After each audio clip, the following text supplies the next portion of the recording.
Kia ora. If you're a New Zealand employer and want to learn how to navigate termination pay, then this video is for you.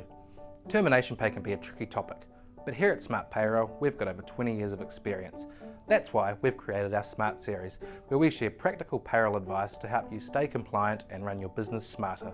In this video, we'll show you what termination pay includes, how to calculate final leave, and top tips to help you and your business stay compliant. Let's get started.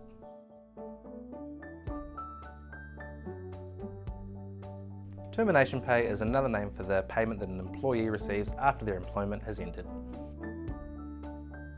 Termination or final pay can differ from regular pay because it includes any leave entitlements the employee is owed and any contractual benefits such as notice periods or redundancy compensation.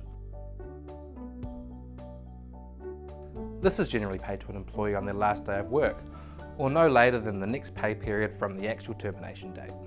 For example, if an employee is usually paid on the 23rd of every month, but their employment ends on the 14th, they could receive their termination pay either on the 14th or the 23rd as normal. An employment agreement will usually outline when a termination pay should be processed, so it's best to check and confirm. If a staff member's employment is coming to an end, we recommend following these 3 tips when calculating their final pay. 1. Review the staff member's employment agreement. Keep an eye out for anything non-standard to make sure you're not breaching any contractual obligations. Some of the less common entitlements you might come across are long service leave and redundancy compensation, but benefits vary between companies. 2. Check the length of your employee's service. It's important to determine whether your employee has worked for more or less than 12 months for your organisation, as this will impact how termination pay will be calculated. 3. After you've calculated an employee's pay, it's a great idea to have a breakdown in their payslip. This demonstrates compliance and helps your employee feel confident that they are being paid accurately and receiving all of their entitlements. Now let's talk about how to calculate leave entitlements for final pay.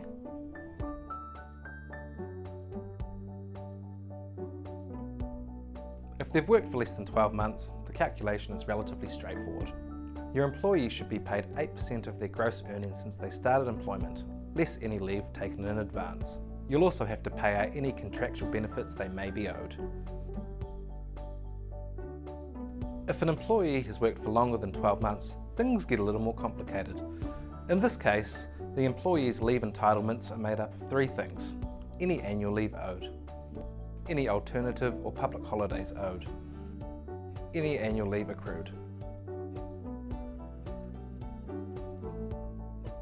Annual leave accrual is a useful tool to see an employee's progress towards their 4-week entitlement.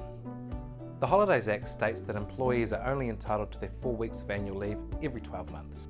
So, after an employee has their anniversary, they begin accruing leave until their next entitlement. Imagine someone had worked in a role for 18 months. If their employment was to end at this point, they would receive the 4 weeks of annual leave that they were entitled at 12 months, and they would also receive 6 additional months of accrued leave in their final pay. Any leave they had taken in advance would be subtracted from their leave balance.